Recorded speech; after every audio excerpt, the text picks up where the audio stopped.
1.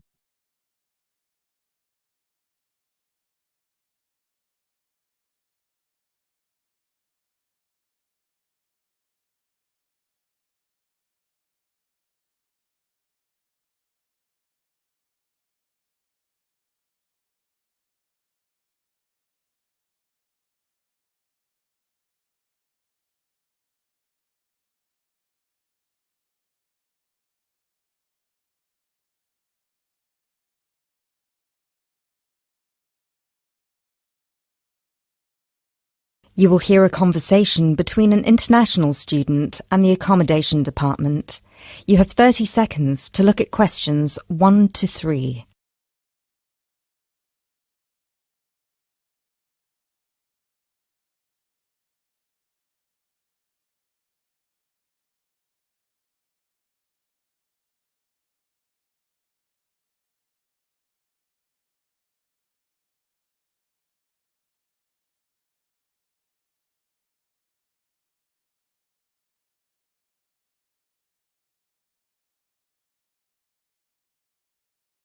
Hello, accommodation department. How can I help you? Do you look after accommodation for international students? Yes, we look after accommodation for all the students. Good. I hope you can help me then. I've only just been accepted onto a postgraduate course, and I want to know if there is any accommodation available from this September. I know it's very short notice. Yes, it is rather late, but I'm sure we'll be able to find you something. First of all, can you give me your name and student number so that I can find you on the system? Sure. My name is Maria Teresa Gonzalez. Maria Teresa Gonzalez. How do you spell that? Gonzalez.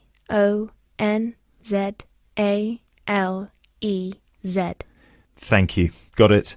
And your student number, please? SHU 300715PG. SHU 300715PG. Ah, here you are. Department of Modern Languages. Yes, that's me.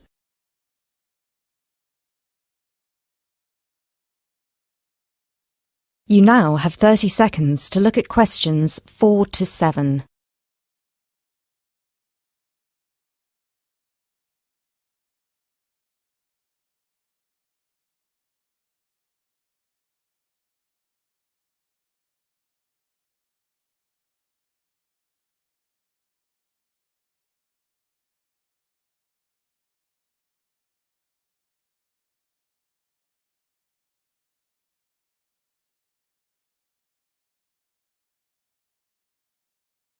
Okay, now there are several options for postgraduate students. Firstly, there is the Trigon.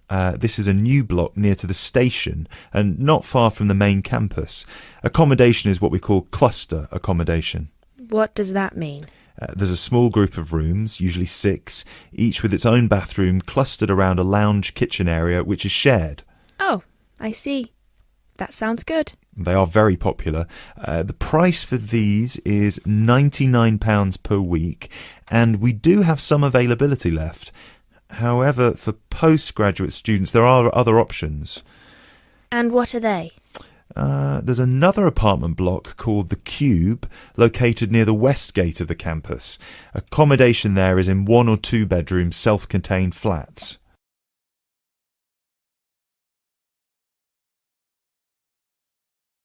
You now have 30 seconds to look at questions 8 to 10.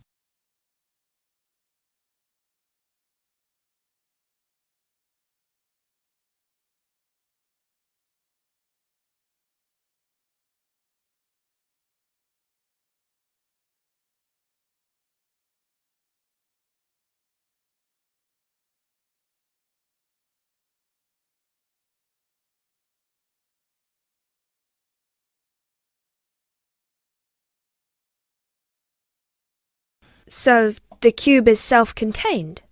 How does that work? Well, basically, they're just like ordinary apartments. Each apartment has 1 or 2 study bedrooms with ensuite bathroom, a lounge and a kitchen. And what is the price of those? For the one bedroom, it is £180 per week, and for the two bedroom, it is £110 per week for each person. And can I choose who I share with? If you have a friend and you would like to share with them, of course, we can reserve a two-bedroom apartment for you both. Otherwise, you just have to share with whoever else is there. Obviously, it will be another woman. I will have to think about this. Do I have to make a decision now? No, but we don't have much accommodation left, so I can't guarantee that there will still be availability if you leave it too long. Yes, that's fair. I have a friend in the management department who might like to share. I will speak with her and get back to you this afternoon. Okay, fine. Do let us know as soon as you can. I will do. Thanks for all your help. My pleasure. Bye. Bye. That is the end of part 1. You now have half a minute to check your answers.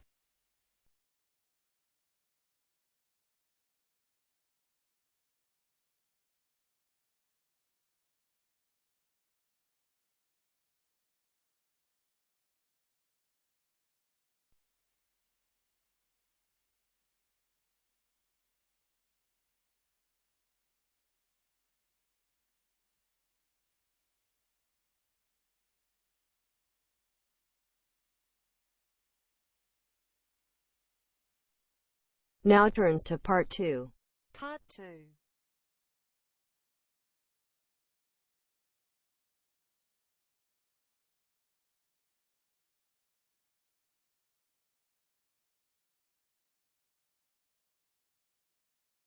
You will hear a speech given by the head of a company to some new employees. You have 30 seconds to look at questions 11 to 16.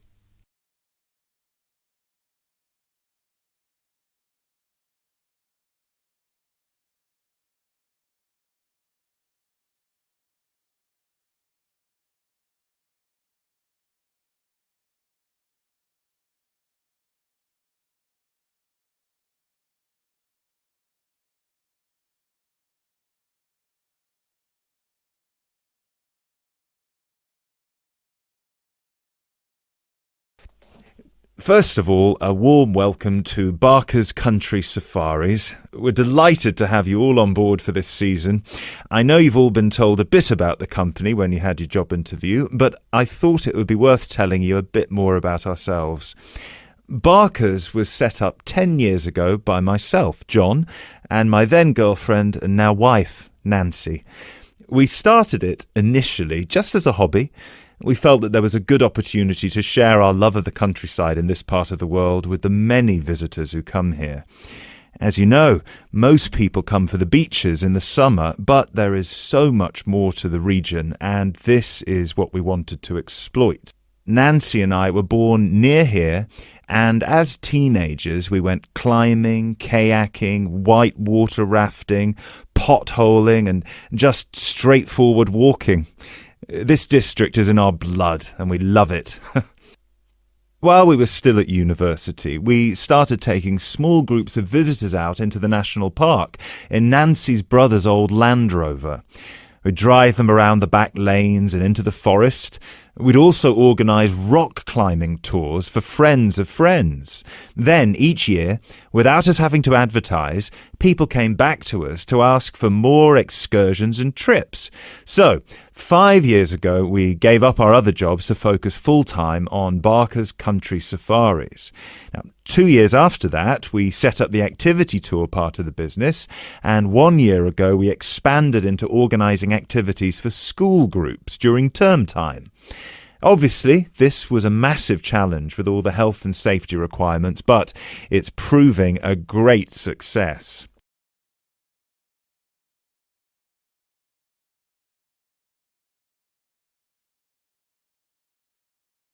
You now have 30 seconds to look at questions 17 to 20.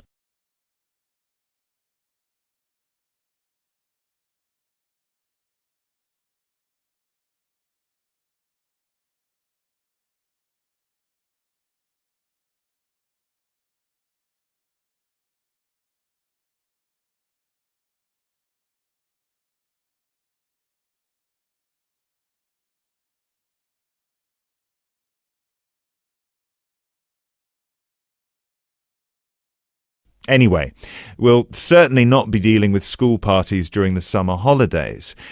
Our clients for the next 3 months are mostly family parties or groups of friends, and I'd like to talk a bit now about the tours we offer and what your responsibilities will be. Our most popular excursion is the Woodland Tour and Trail. Now, often this is sold out and we have all of our 10 jeeps in convoy with 8 people in each jeep. It's a lot of fun. These tours really offer a taster of what we can provide. So as both driver and guide, it is important that you do a good job here so they come back for the bigger tours. I will talk about the commission package later. As the summer days are so long, we have 3 tours each day, but you will not be expected to work on more than 2 of them. Morning tours start at 8 a.m. and go to midday. Afternoon tours are from 2 p.m. to 6 p.m. and then evening ones 7 p.m. to 11 p.m. All the tours follow the same route and you should have made yourselves familiar with all the key information. This was provided to you in the information pack you were sent when you accepted the job offer. This is important, so if you haven't had time yet, please do so now. Our second most popular tour is the Family Exclusive. Now, this tour is for the whole day and for only one group. Usually it is just one jeep, but sometimes there are 2 if the party is large. These tours go from 10 a.m. till 5 p.m. and include lunch at the Brown Bear in Lower Middleton. We have a number of different routes for these tours as we don't want our premium clients being made to feel that they are part of a large package deal. You will be told which route to take with your weekly schedule. Now, I'd like to move on to these specialty tour packages. These are the ones that we are keen to book people on once they've done the Woodland Tour and Trail trip. That is the end of part 2. You now have half a minute to check your answers.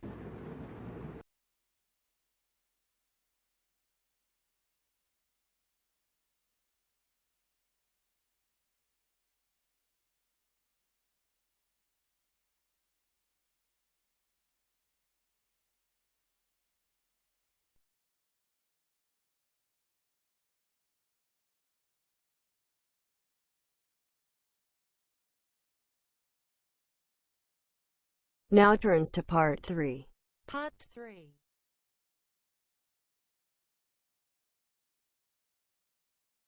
You will hear a conversation between 2 students who will discuss a project they're working on together. You have 30 seconds to look at questions 21 to 27.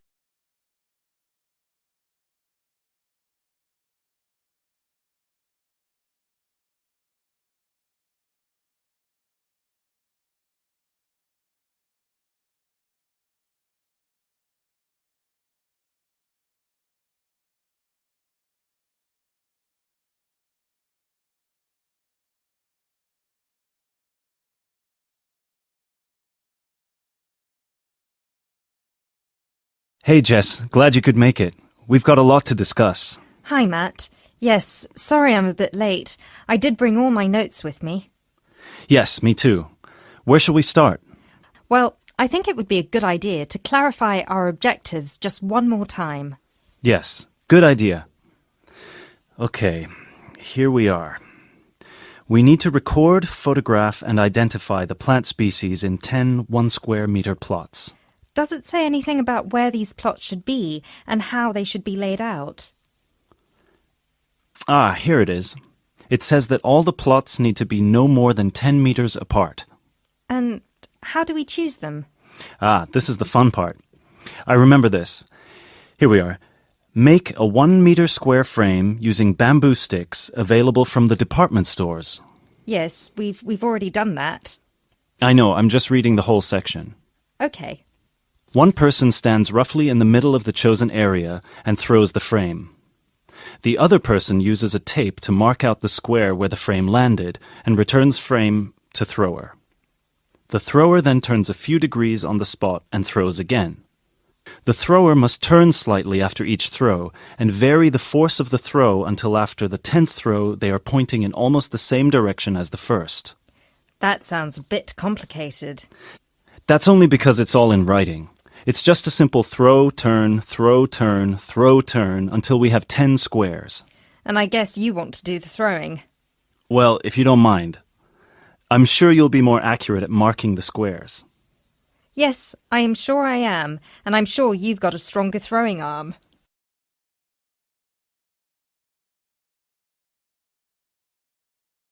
You now have 30 seconds to look at questions 28 to 30.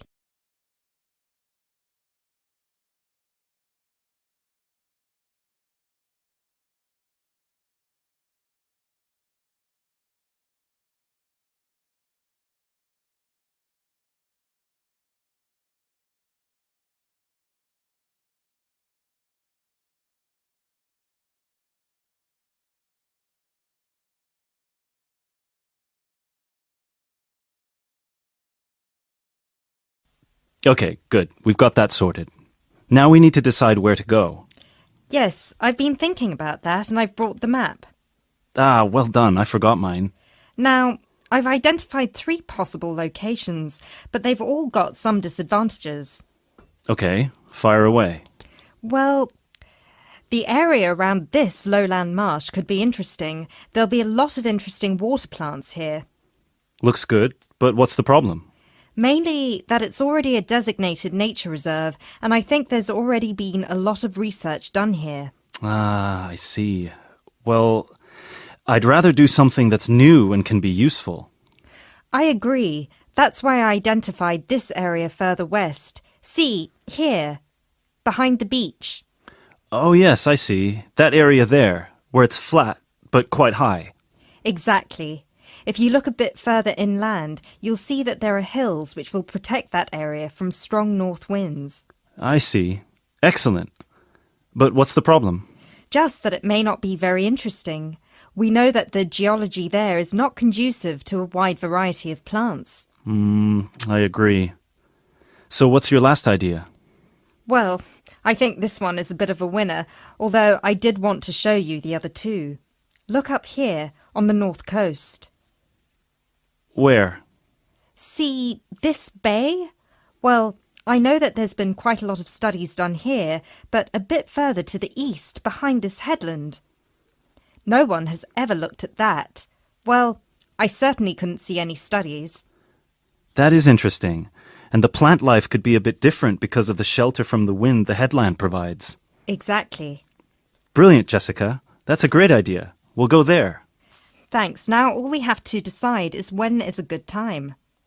Well...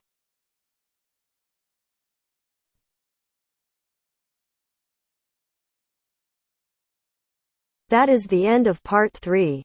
You now have half a minute to check your answers.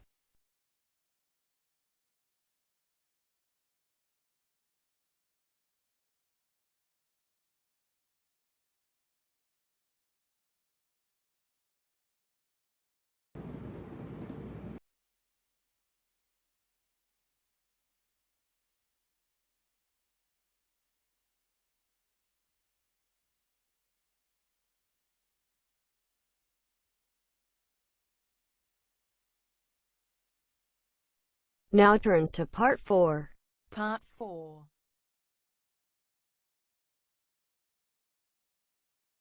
You will hear a lecture about geotourism. You have 30 seconds to look at questions 31 to 34.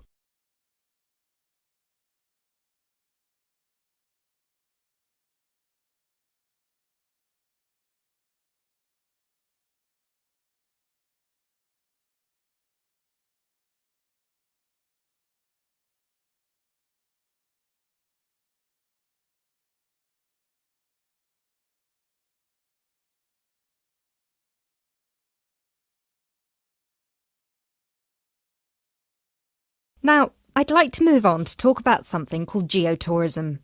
Geotourism is very basically leveraging the benefits of tourism for local communities.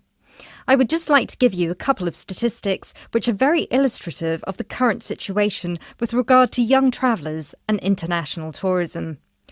Firstly, tourism has an impact on more people worldwide than any other industry. Indeed, it has an impact on 1 in every 2 people, either directly or indirectly. The second statistic is that in global tourism, there is a 97% economic leakage. This means that if you spend £100 on going on holiday, normally only £3 of that money will actually reach the people who are giving you the services and the accommodation, for example, in the destination. If you put these two figures together, you can understand why some of the regions of the world which have very high levels of tourism still have very high levels of poverty and huge developmental challenges. These countries have this massive industry demanding a huge number of services, but they are not seeing a fair reward for these services. Geotourism is about changing this.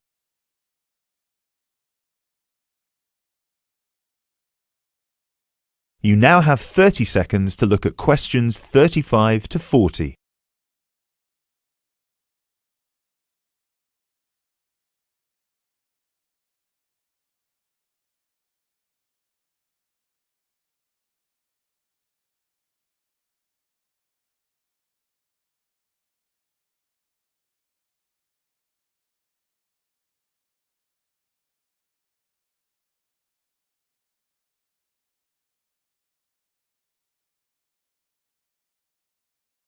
Projects are now being developed with financial organisations such as the World Bank.